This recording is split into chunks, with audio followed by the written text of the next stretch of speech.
What if cash wasn't the safest way to preserve your wealth? In an era of digital currency and fluctuating markets, the traditional banking system is no longer the fortress it once was. While the masses trust their savings accounts, a silent elite is converting millions into something far more powerful, something discreet, portable, and in many cases, appreciating faster than the S&P 500. We are talking about horological assets, but not the ones you find in your local jewelry store. Today, we are decoding the only 5 watches that are objectively better than cash in 2026. Welcome to the 1% standard.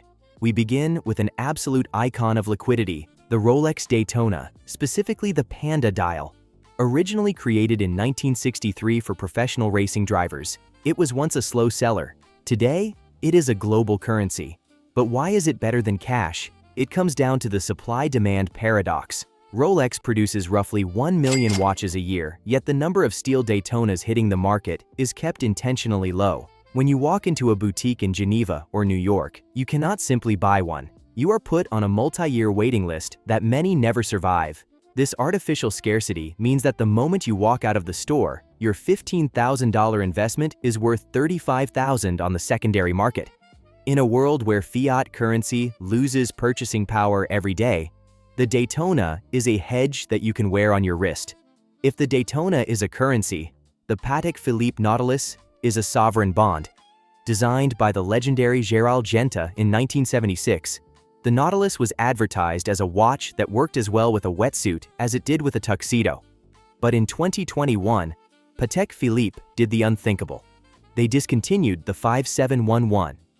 In the world of the 1%, when a masterpiece is no longer produced, its value enters the stratosphere. Owning a Nautilus today isn't just about telling time, it's about owning a piece of history that is no longer accessible to the public. The Blue Dial 5711 has seen price surges of over 400% in the last decade. While inflation eats away at the value of the dollar, the steel Nautilus remains a fortress of capital preservation. It is a blue-chip asset that requires no maintenance fee and pays dividends in social status and financial security. Next, we look at the watch that saved the Swiss industry, the Audemars Piguet Royal Oak. In 1972, AP took a massive risk by releasing a steel watch that cost more than many gold watches. It was revolutionary, it was bold, and today it is essential.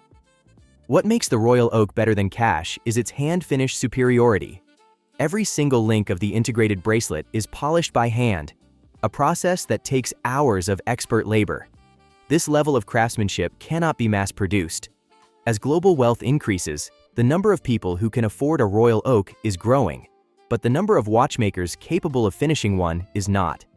This imbalance ensures that your capital isn't just sitting still, it's appreciating alongside the brand's growing heritage. It's an investment in human excellence. Now we enter a different territory. This is not old money. This is venture capital on the wrist. The Richard Mille RM11-03 flyback chronograph is constructed using TPT carbon and aerospace-grade titanium. The strategy here is hyper-exclusivity. Richard Mille produces fewer than 5,000 watches a year for the entire planet. When a billionaire wants to signal their entry into the true elite, they buy an RM. Because these pieces are so rare and so technically advanced, they act as a wealth magnet. In the high-end auction circuits, an RM11-03 often sells for double or triple its retail price within months of release. It is luxury with a high-growth mindset. At the pinnacle, the absolute summit of horology, the Patek Philippe Grand Complications. These are not watches, they are family heirlooms. We are talking about sky moon tourbillons and perpetual calendars that take years to assemble. The 1% understand a concept called intergenerational wealth. You don't buy a grand complication for yourself. As the famous Patek slogan says, you merely look after it for the next generation. At major auction houses like Sotheby's or Christie's, these watches are treated like Picassos. They have outperformed gold and real estate in several 5-year cycles. This is how the world's most powerful families store their legacy, in a mechanical object that will still be ticking perfectly 200 years from now. In a world where money can be printed at the push of a button, these assets do the opposite. They represent time, craft, an undeniable scarcity. They don't just track hours, they track power. But the real question remains, if you had to choose today, would you take the cash or the time? If you seek to master the world of luxury, investments, and elite living. Subscribe to the 1% Standard, because here, we show you what the world is not meant